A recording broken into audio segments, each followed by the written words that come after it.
Shama Gamkhar Memorial Fellowship is the gift of her friends and colleagues and students over the course of her years with us. And it will provide both a stipend for a master's student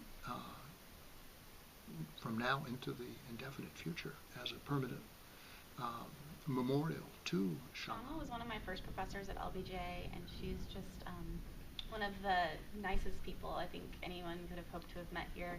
She always had a smile on her face. She knew every one of her students' names and was really invested in each of them learning not only what she was teaching in our class, but just getting around LBJ and being comfortable in Austin and in our new lives here.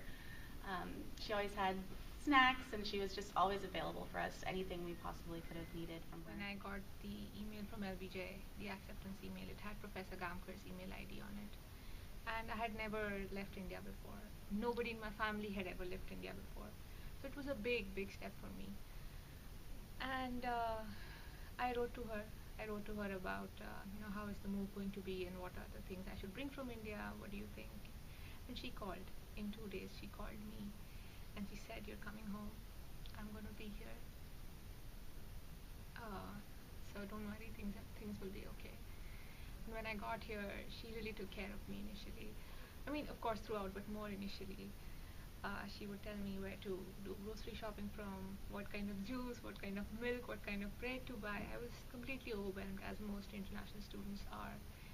And even though I didn't get to take any of her classes, uh, she would ask us out over to her house for potluck dinners, and she would take me with her to cultural shows in UT and outside UT, and she would sit and talk to me about.